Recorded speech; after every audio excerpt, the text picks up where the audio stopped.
नमस्कार, मैं डॉक्टर अनीता पोपटराव नेरे, सहयोगी प्राध्यापक, सावित्रीबाई फुले पुणे विश्वविद्यालय अंतर्गत महात्मा गांधी विद्या मंदिर संचलित श्रीमती पुष्पाताई हिरे महिला महाविद्यालय मालेगांव कैंप, जिला नासिक, हिंदी विभाग की ओर से आप सभी छात्र छात्राओं का हार्दिक स्वागत करती हूँ। दोस्तों, तृतीय वर्ष साहित्य प्रश्न पत्र क्रमांक 3 अर्थात हिंदी साहित्य का इतिहास के अंतर्गत भक्तिकाल के संत कवि कबीर पर मैं अपना पावर पॉइंट प्रेजेंटेशन प्रस्तुत करने जा रही हूँ। भक्तिकालीन साहित्य दो भागों में विभाजित किया गया है, एक निर्गुण काव्य, दो सगुण काव्य। निर्गुण काव्य और दो शाखाओं में विभक्त हुआ है, एक ज्ञानाश्रयी शाखा अर्थात संत काव्य और दो प्रेमाश्रयी शाखा अर्थात सूफी काव्य। ज्ञानाश्रयी शाखा के प्रवर्तक के रूप में कबीर जाने जाते हैं, तो प्रेमाश्रयी शाखा के प्रवर्तक जायसी माने जाते हैं। इधर सगुण काव्य दो भागों में विभाजित है, राम भक्ति काव्य, कृष्ण भक्ति काव्य। तुलसीदास को दोस्तों, यहाँ हम कबीर का जीवन परिचय जानेंगे। मध्ययुगीन अन्य अनेक संत और भक्त कवियों के समान कबीर का जीवन वृत्त भी अंधकारमय रहा है। विद्वानों ने अपने अपने मतानुसार उनके जीवन को लेकर बातें कही हैं। कबीर का जन्म काशी में हुआ है, तो निधन मगहर में। कबीर ब्राह्मण जुलाहा थे और उनका पालन पोषण नीरू और नीमा नामक जुलाहा दंपति ने किया था। उनकी पत्नी का नाम लोई और धनिया बताया जाता है। कबीर का व्यक्तित्व बहुआयामी रहा है। महात्मा कबीर परम संतोषी, उदार, स्वतंत्र चेता, निर्भीक, सत्यवादी, अहिंसा, सत्य और प्रेम के समर्थक रहे हैं। प्रकृति से सात्विक, बाह्याडंबर के विरोधी, क्रांतिकारी सुधारक, मस्तमौला, लापरवाह एवं फक्कड़ फकीर थे कबीर। वे जन्मजात विद्रोही थे। उनमें अदम्य साहस एवं आत्मविश्वास था। प्रखर प्रतिभा तथा विलक्षण व्यक्तित्व से संपन्न थे। जहां जहां समाज और ईश्वर के नाम पर चलने वाले पाखंड, भेदभाव, कर्मकांड, बीजक कबीर की प्रामाणिक रचना मानी गई है। इसमें कबीर के उपदेशों का उनके शिष्यों द्वारा संकलन है।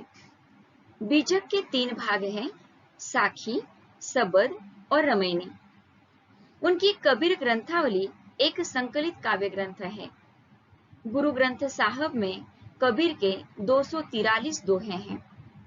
कबीर की कविता के मुक्तक होने के कारण परवर्ती संत कवियों ने मनमाने ढंग से उसे घटाया और बढ़ाया है।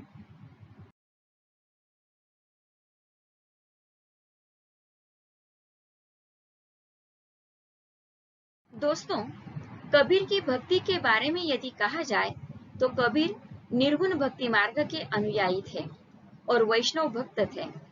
कबीर की यह वैष्णव भक्ति एक ओर भारतीय अद्वैतवादी भावना से प्रभावित थी और दूसरी ओर इस पर मुसलमानी एकेश्वरवाद का भी प्रभाव था। कबीर ऐसी भक्ति धारा को प्रवाहित करना चाहते थे जिसे सभी वर्ग एवं सभी वर्ण के व्यक्ति बिना हिचकिचाहट के अपना सके। कबीर की निर्गुण भक्ति में निम्न विशेषताएं विद्यमान हैं, जैसे कि परमात्मा की एकता, माधुर्य भाव, नाम स्मरण। कबीर के काव्य में रहस्यवाद की जानकारी लेते समय यह कहा जा सकता है कि कबीर हिंदी साहित्य में आदि रहस्यवादी कवि माने जाते हैं और इस क्षेत्र में उनका अत्यंत उच्च स्थान है। कबीर काव्य में भावनात्मक और साधनात्मक रहस्यवाद के दर्शन होते हैं। उनके रहस्यवाद में विरहावस्था दिखाई देती है, जैसे कि सुखिया सब संसार है खावे अरु सोवे, सुखिया सब संसार है खावे अरु सोवे, दुखिया दास कबीर है जागे अरु रोवे।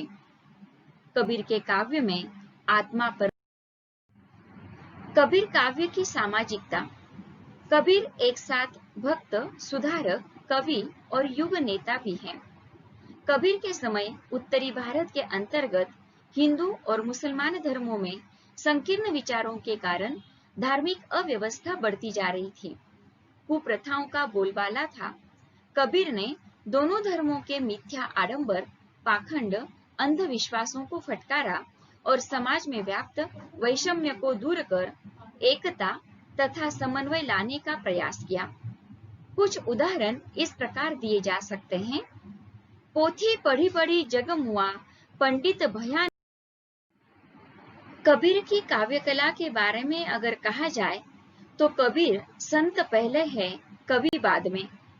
उनकी वाणी में धार्मिक दृष्टिकोण की प्रधानता है, काव्यगत दृष्टिकोण गौण है। कविता उनका उद्देश्य नहीं थी, बल्कि वह समर्थ का परवाना एवं संदेश पहुंचाने की साधना थी, साध्य नहीं। उन्होंने कागज मसी को छुआ तक नहीं था और न ही कवि कर्म का विधिवत अध्ययन किया था। डॉक्टर रामकुमार वर्मा के अनुसार कबीर का काव्य बहुत स्पष्ट और प्रभावशाली है। यद्यपि कबीर में पिंग। दोस्तों, कबीर के काव्य में अनुभूति की सच्चाई है। उन्हें कागज लेखी पर नहीं, आंखन देखी पर विश्वास है। उन्होंने बिना किसी लाग लपेट, आडंबर और कृत्रिमता के जनजीवन संबंधी अनुभूतियों को सरल और सीधे ढंग से अभिव्यक्त किया है। उन पर अलंकारों का मुलम्मा चढ़ाने की चेष्टा नहीं की। कबीर के काव्य का विषय भक्ति है, जो एकमात्र अनुभूति का विषय है। उसकी अभिव्यक्ति भाषा की शक्ति से बाहर है, किंतु उस सूक्ष्म विषय की कबीर की वाणी में अत्यंत कला। कबीर काव्य की जानकारी लेने के उपरांत निष्कर्ष रूप में कहा जा सकता है कि कबीर साहित्य और धर्म के क्षेत्र में एक नवीन क्रांति के जनक थे, आलोचना की एक नवीन शैली के जन्मदाता तथा एक सफल कवि थे। कबीर के काव्य सौष्ठव को जानने के लिए उनके समस्त काव्य की थाह लेनी होगी। हिंदी साहित्य के 1000 वर्षों के इतिहास में कबीर जैसा व्यक्तित्व लेकर कोई लेखक उत्पन्न नहीं हुआ। कबीर की निम्न उक्ति उनके जीवन और काव्य पर समान रूप से चरितार्थ होती है। जिन ढूंढा तिन पाइया, गहरे पा। दोस्तों, इस प्रकार से निर्गुण ज्ञानाश्रयी शाखा के प्रवर्तक कबीर की संक्षिप्त जानकारी लेने के बाद मैं यहाँ पर अपने प्रस्तुति को पूर्ण विराम देना चाहती हूँ।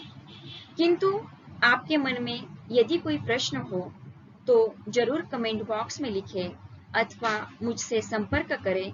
मेरा भ्रमण ध्वनि क्रमांक है 9404556342। धन्यवाद।